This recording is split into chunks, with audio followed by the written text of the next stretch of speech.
Let me tell you a little story about yesterday.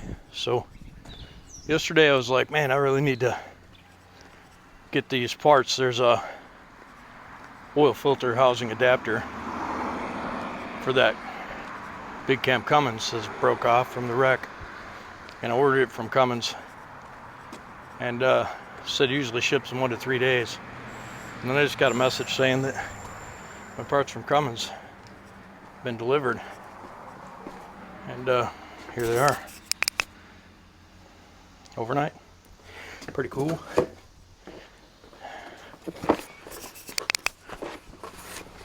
I didn't know that I'd be able to do that, so hopefully I can get done what I'm doing right now, which is just preparing those Caterpillar heads to go to the machine shop to see if they're good enough to repair, and get them repaired, get them on the shelf, and yeah, so back to the Cummins. All right, so I'm going to show you real quick. So this is where the oil filter screws on. You see it's got 4 bolts that hold this in, plus there's a gasket in there. And so that was snapped off, and I didn't think I'd be able to find it, but supposedly it's in this box right here.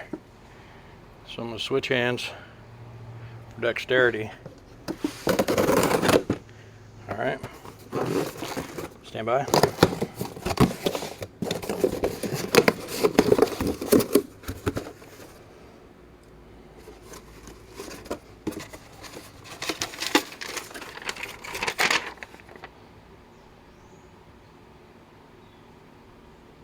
In case anybody needs that part.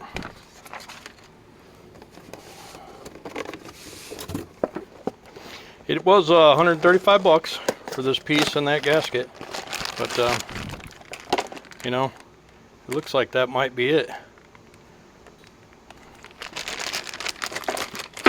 Now also, you know, because I don't want to have to try and look it up, oh man, looks like there might be a gasket missing, and that's not the right piece. Oh yeah, it is. That whole piece comes off.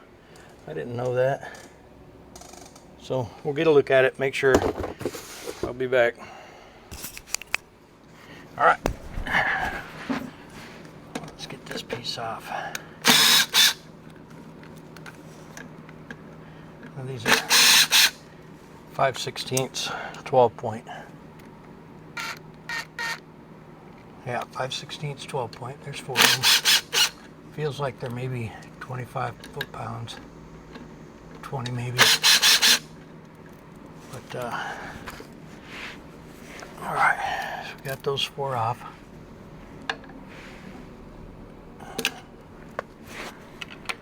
Yep, that is for sure the right one.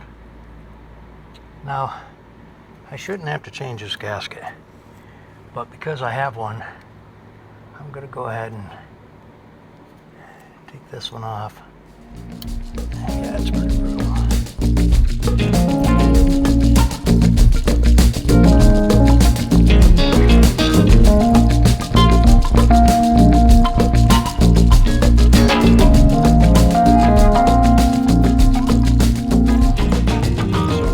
You know, there's 2 schools of thought on how much grease you can put on your leg and still get it off in the shower, but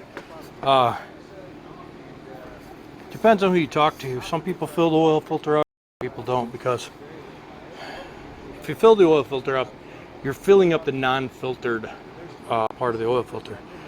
And people are like, oh, you know, don't fill the oil filter. Well, if the oil that comes out of this jug needs to be filtered first, I shouldn't be buying this jug. But so what I'm going to do is fill it. I'm going to fill it up.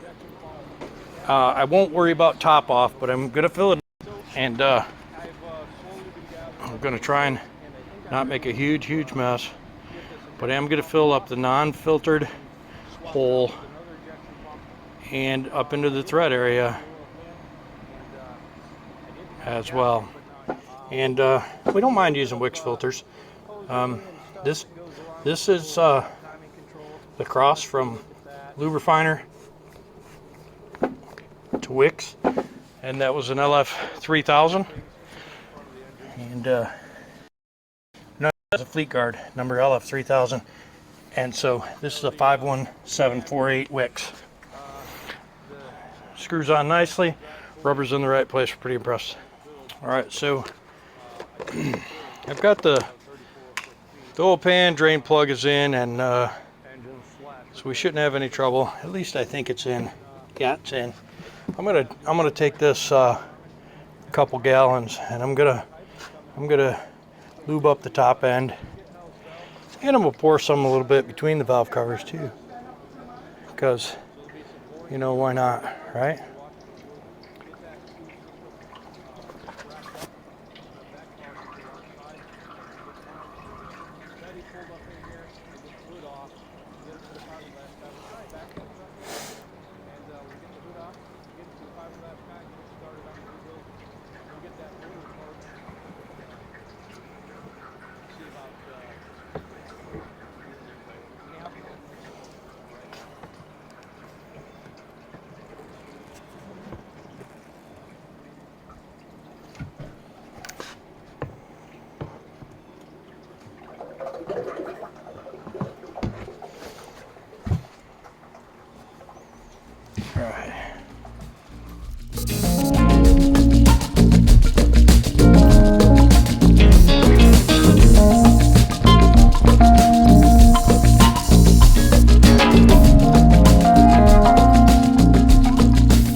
Gallons of oil in it, and the pan gasket started leaking. Now I have 2, 4, 6, 8. I had 10 bolts in the pan, and it should have been more than enough, but you know, apparently 5 gallons was enough to get involved in the pan rail on the other side, and well, so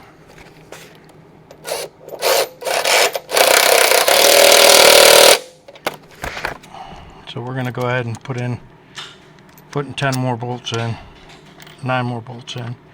We won't do the ends because I can't get to them. But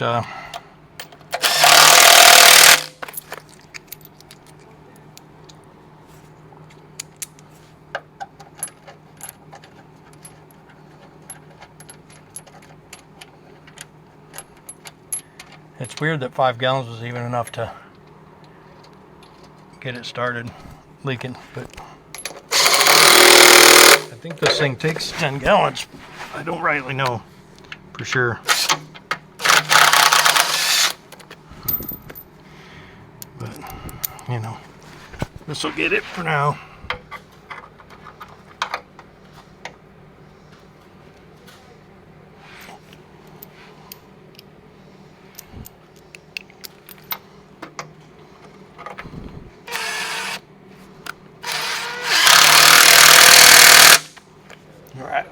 Good enough. All right, guys. So I'm gonna do this bolt, and then I'm going to get a couple of these and some washers, and we'll get that pickup. I think it's the wrong O-ring, but we're gonna try it, and we'll see if we can get some oil pressure. So we're gonna try that. We're gonna probably plumb in an oil pressure gauge somewhere. I'd like to have a mechanical one plumbed in somewhere. We'll have to find out where the good feed is. I know the turbo, if I could find the turbo inlet or the turbo feed line, that'd probably be a good one. But we're going to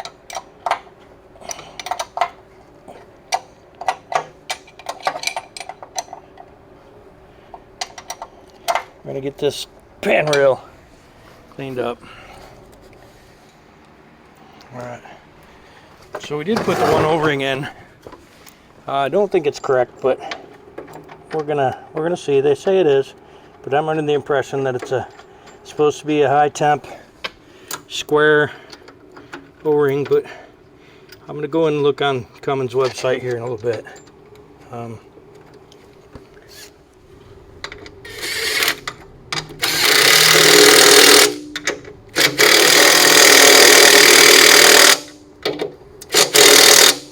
All right. Okay, so oil pan's in and tight. It's got 5 gallons of oil in it. I know it takes more than 5 gallons. We're just gonna see, rig up some battery cables, and we'll see if we can get it to turn over. And then we're not gonna put any fuel to it. We're just gonna turn it over until we see the oil leaks. There's gonna be some. And then once we see the oil leaks, we'll start getting involved in fixing them. We'll find the oil pressure gauge, and we'll plumb it in, and we'll turn this thing over and let's see if it builds some oil pressure. And well, you know, remember we tried to turn it over with this starter and didn't do it. We'd only had a couple batteries on there and the connections were weird, so we're going to build some cables. I bought some, and we brought some batteries home from Florida with us, so we've got 4 good batteries. And let's just see if the starter's good. I got a pile of them over there. Worst case scenario is I can take one of the starters off the 2 failed Will It Starts, Truck X and Betty. So, all right, let me get some stuff around. I'll be right back. All right, guys, let's take a little peek, huh? See the windshield guys out there? It's up on the truck. He's got one aerodyne glass changed. He's changing the other one right now, so it's coming right along. All right, let's get back to this. So what am I doing here, you say? You're like, James, what in the hell are you doing? And what I'm doing is I'm gonna make some battery cable. What we're gonna do is we'll start with one end of the battery cable. We'll let me see, can you see my knees? Okay. We're just going to get one end, and we're going to trim off the outside of the wire, the insulation, if you will. And we're just going to strip it back just enough so that one of these cable ends fits on. And now we got 2 different methods of getting these cable ends tight. One of them is this fancy thing right here, and I've never used this one. I've seen it used, and that's why I have it, because this is the Temco TH0007, and what I'm going to do is I'm going to set this cable in here, and then I'm going to whack it with a hammer.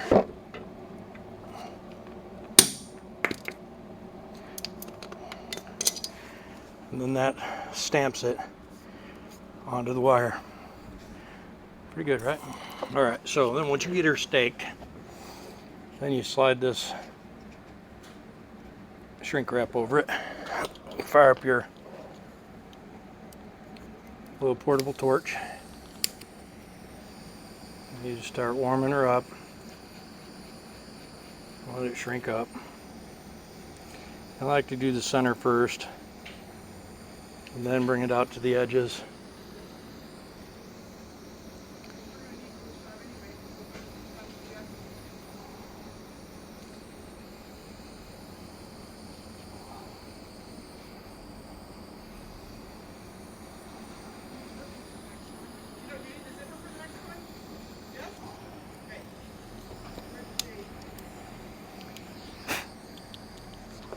All right, so that's the cable.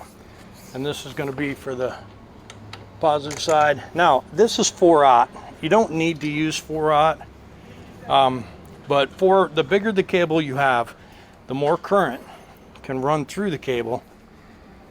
Now, the way wire works, you probably already know this, but electricity travels over the surface of the wire. So this is multiple strands, and so the electrical current runs along the outside of each one of these strands. And the bigger the diameter, the more current you can handle, and the further you can send the current before it starts getting hot from resistance. So we use 4/0. This is going to be a great cable to bring with me for Will It Starts. And but anyhow, let's do this one. I like that punch better than these. These, for some reason, this crimper just isn't good enough to hold the end on this big wire. So I'm not going to use this, but this is something cheap you can buy. I think it's 29 bucks. And if you're going to crimp some 2/0 or some 1/0, it's perfect. But if you're going to get into the 4/0, it just doesn't have enough oomph to make a good connection. This staker works very well.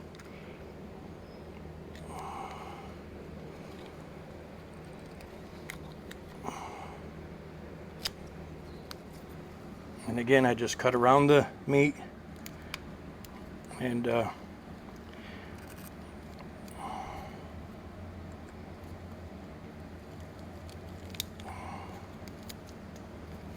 I get just enough out so that it fits in the connector. It fits the lug. It fits in the nut. I don't know what you call that thing, but just enough so it fits in there. And then I'm going to stake it with the staker again. And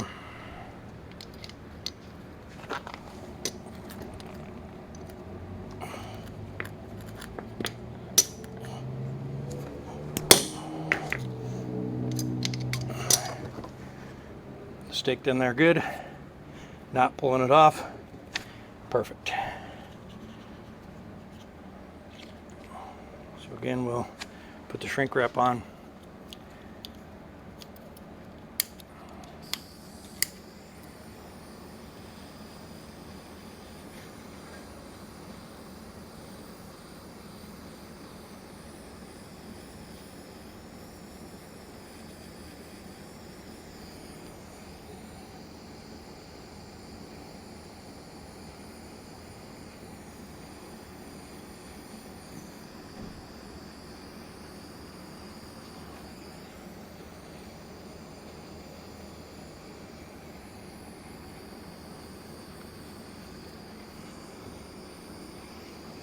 Let her shrink down there nice.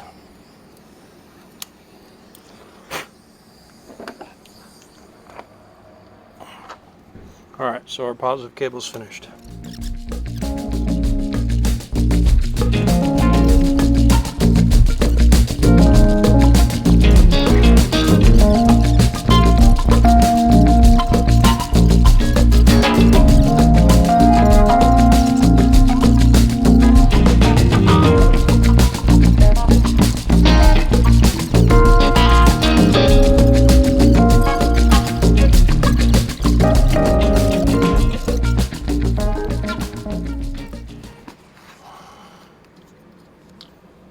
Alright, so these are some things that I had from Tricia.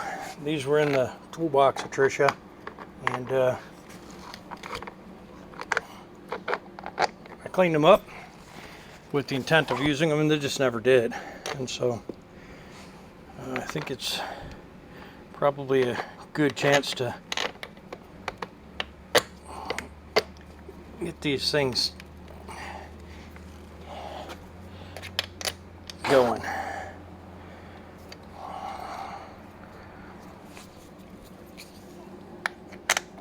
Nice. I think this one will be right here. And these are actually intended to go on there, but we'll put some nuts on there.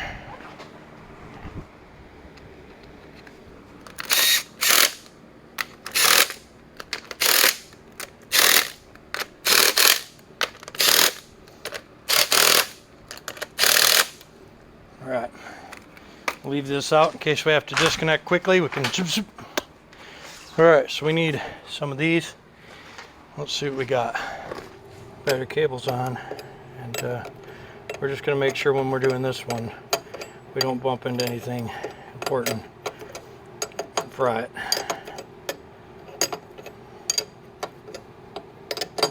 And it sucks that this somebody put the wrong nut on this starter at one point in time. Got it kind of boogered up, but that's okay. We're gonna just clean the threads up with this new nut. Okay, so we're not sure that this starter's even any good, but we're, it's bolted up. We got batteries to it. If we need to disconnect, we'll just zip one of those positives off with the impact. Let's move you over here a little bit. We'll get my starter button hooked up and just see if it'll crank. You never know. It may crank. Let's just see if it'll crank, huh? Okay, we've got a red light. I got a hold of it. Let's see.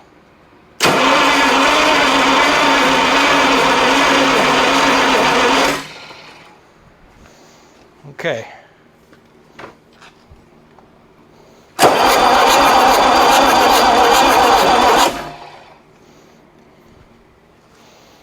Alright, and I don't see any leaks yet.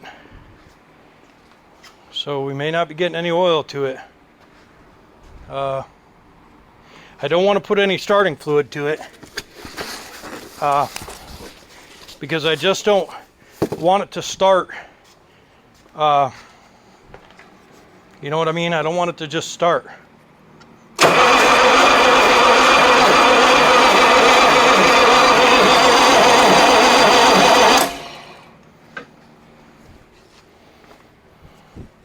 Turns out that starter's pretty good.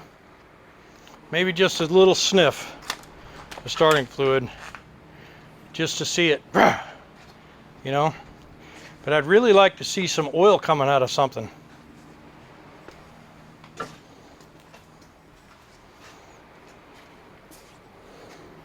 All right, we'll be back. So I'm going to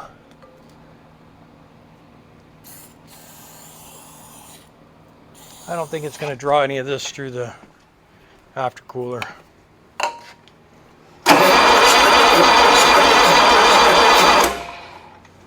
Yep. All right.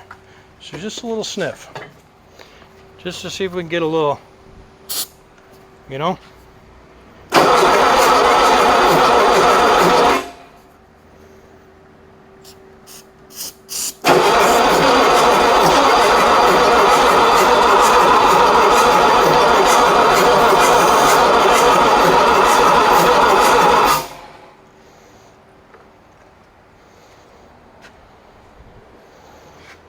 I'd love to have some oil going in the bearings right about now.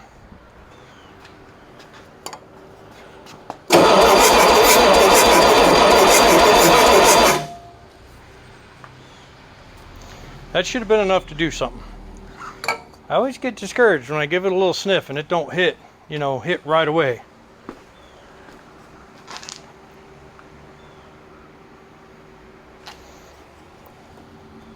Okay, starter's not too warm. All right, let's see.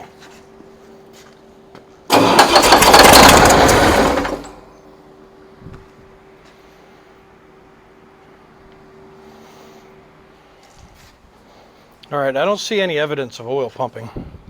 There should be some oil right here.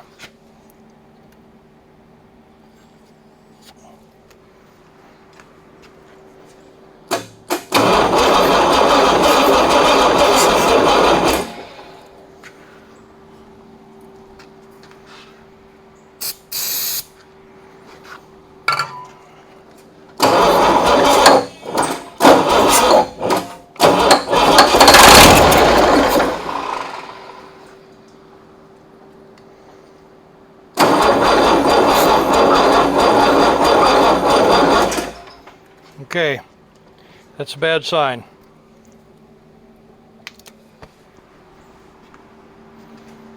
Oh, we got some oil. Where's it coming out of? That's good. That's a good sign. That's a good sign. All right. Good sign, bad mess. Be right back. You guys want to see it? So it is pumping oil. Now we just got to stop that, figure out where the leak is, and move on. All right, guys. So I replaced the oil filter housing adapter. I replaced the O-ring in the pickup, which I don't think it's right, but it's working.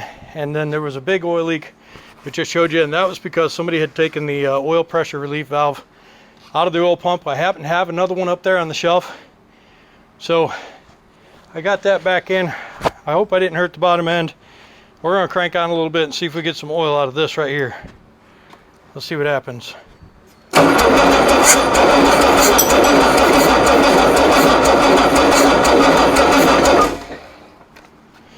We're We're going to deliver spritz and see if it jumps.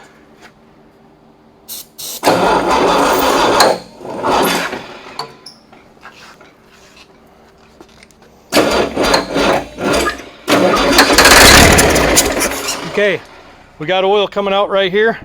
This is the oil feed line, and so there's oil going to the bearings now. I need to get a oil pressure gauge to put in here. We also have another oil leak.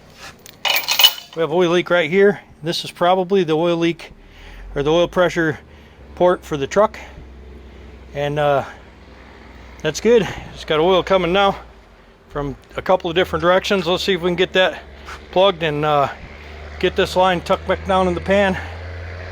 And looks like there's something else leaking here.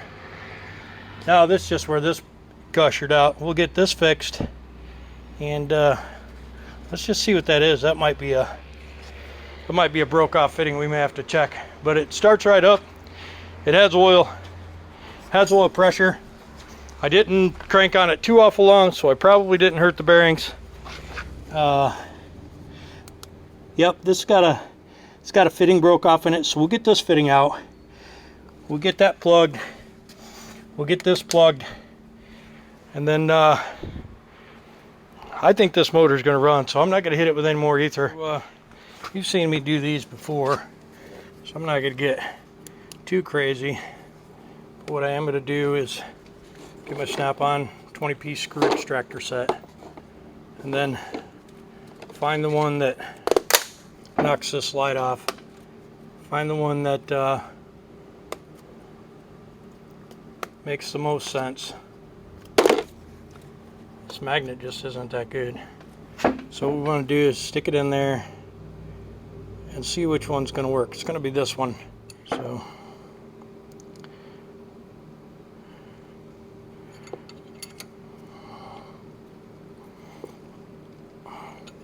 okay, I don't think this is going to go, guys.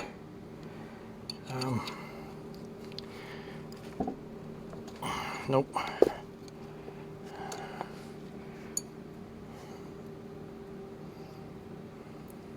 It's really crazy. So I can see the fitting broke off in there. What we may have to do is we may have to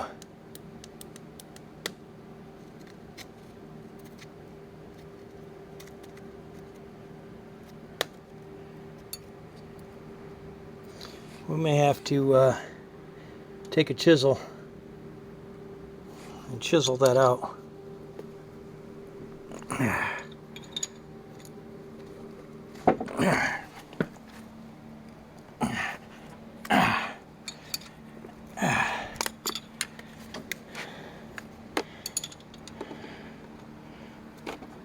I did get it. I think I did get it. Nope. All I did was strip that brass into this easy out. So that ain't no good. We'll step up to the next one.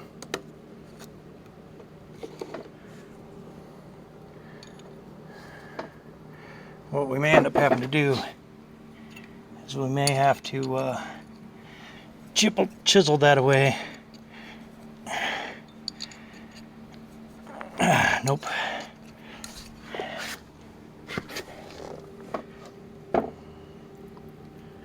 Yeah, that's crazy. If we have to, we'll drill that port out the block, and then we'll crank the motor over and use the oil to clean that out. And but I think what I'm going to do is try and drill it in the center and get it thin, and then just pick it out of the threads.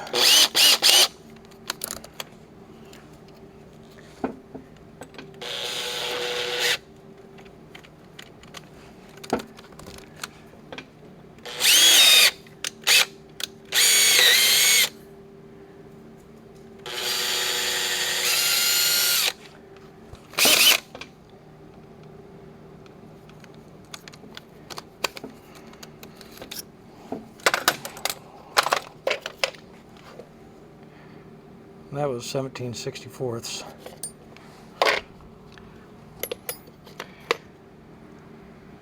I think 19/64 might be too big. Let's see. Nope, I think that'll work.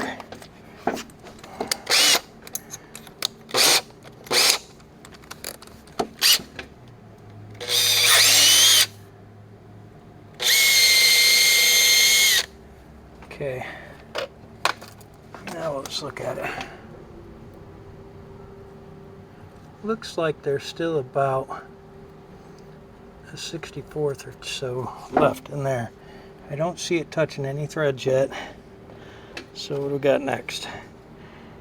We got 21/64.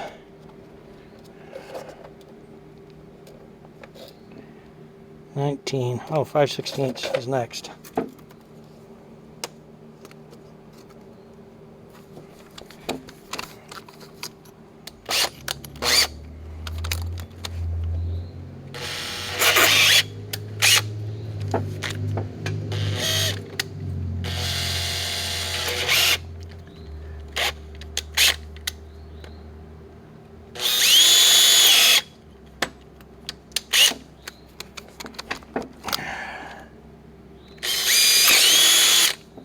Alright, so that time I think we got into some threads.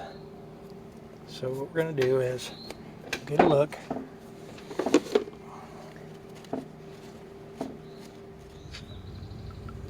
I used drill bits and I drilled it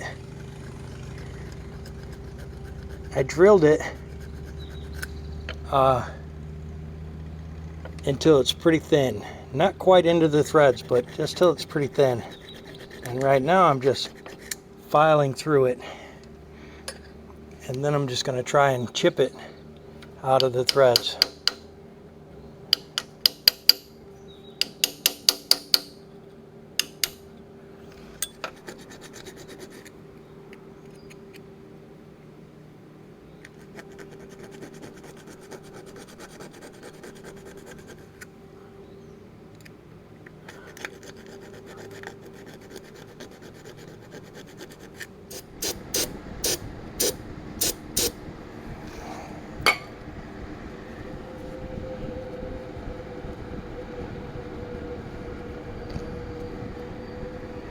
Alright, let's give it a look.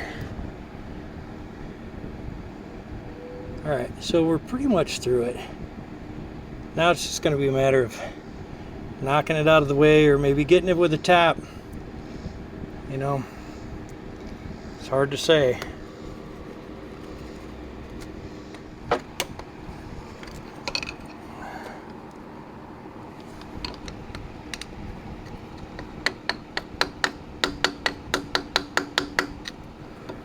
Alright, so I don't know if you can see in there or not. See in there?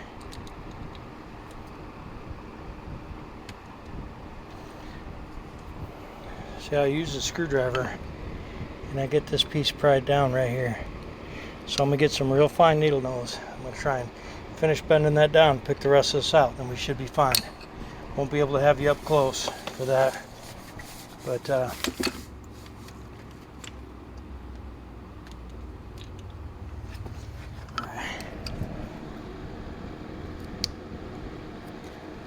alright. See that? Part of it's out. 1/3 at least. So whoops. That's what we didn't want to do. We don't want to send that piece back in the motor. I don't know that I did. It may have fallen out. Nope, I sent it back in the motor. It's not what we want. So what we're going to do, I see it right there. We're going to get a piece of wire and we're going to grab it. We'll put a little grease on a little wire and grab it. Here it comes. Oop.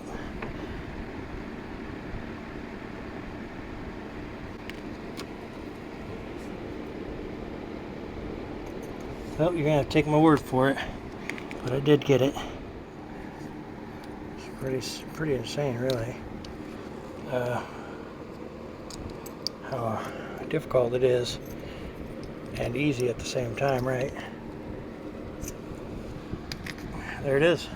There's the rest of it. All right.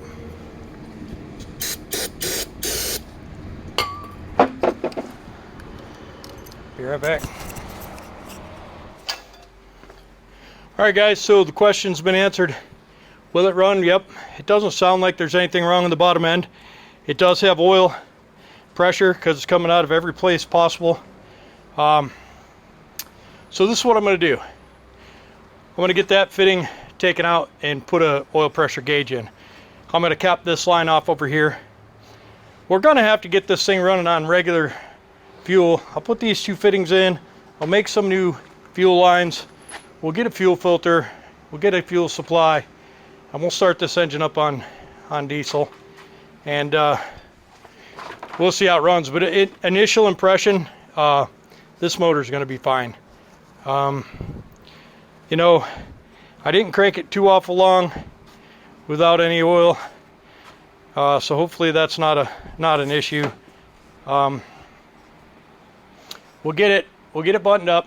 We'll get it on fuel. We'll get oil pressure gauge on it. We'll start it up. You know, these engines, you can run them on the ground like this. I probably, if I'm going to start it on fuel, probably what I'm going to do is put the hooks on, grab it with the forklift, and just, you know, take some of the weight off of it. That way it can't go anywhere. Really, it's going to torque over there onto the... Nope, it's going to torque this way. Forget I said that. It's going to torque this direction, so we'll put a block under this side as well. And for now, guys, will it run? Yep. I think this will be a good engine. A little bit of work to get the thing to run on fuel, and once we get it running on fuel and it carries oil pressure, it runs on fuel, turns off on fuel like it's supposed to, then we'll go ahead and order some cooling system components that are broken, some of these lines and water pump. We'll get a turbo put on it.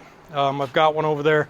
We'll get a turbo on it, get it plumbed up, and we'll get it running. Yeah. Okay, so what we're going to do is we had a couple oil leaks, and we're just going to see. I don't know why this thing won't run on fuel, but for some reason it just won't run on fuel. And oops, and I'm not 100% sure why. This fuel line is returning fuel, so okay, you got it, Jeff? Yep. Yep. Okay, I'm going to use a little joy juice, just a little. I'm going to turn the fuel solenoid on, and you ready? Yep.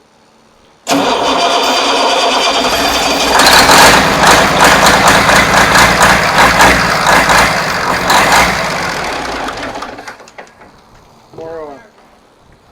Okay, where's it leaking now? This thing has 3,472 oil leaks. Oh, mine leaks out of here because there's no pump. That's not a big deal. Jeff's side is the big deal. Yep, still running out of that valve cover hole. All right, so I mean, the thing is though, guys, is you sure this is still leaking and not just leftover? No, it's started. It's still pumping right out of there? Yep. Okay. Okay. Yeah, it's on the other side too. No, he said it was this side too. I don't know where. That's just evidence of it. So, and it was new flow Yes. It was. Came out of that one. Right out of this right here. Yep. Well, I just tightened that, but maybe there's an O-ring missing. It came straight down the side. You can see the valve. Yeah, we'll pop that off. You know what? Actually, we won't. There's just this out of control. There's too many things happening. I can't get it running on diesel, and I don't know why. It should have been running. Like, I had the valve open, fuel pump's on. It shouldn't even need a fuel pump. I don't know which way this is supposed to go. So I don't know, guys. But the engine sounds good. It's obviously making oil pressure because the thing's leaking everywhere. I don't even think you could see me. All right, guys. So that's it. I don't have time. I don't have time to do any more. I wanted to have it running on diesel fuel, but it's got like 3,500 oil leaks. We might have some oil leak in here at the top of the injector. There's these cups for the STC that go up here, and it could be leaking there. Might not. Maybe I don't have an O-ring.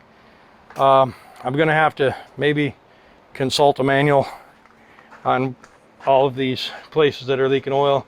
I also found a couple of lines over here that are busted off the block. A couple of water lines. We're gonna try and get those out. I need to change the exhaust manifold, because when it, you know, it broke the turbo off and all the studs are busted off in there, and I think I have a manifold, so no sense in even dinking with those. But I like to put the turbo on, change some of these water pieces. I don't know, but does it run? Hell yeah, it does. Is it going in truck XL? Yeah, it is. And we'll see you.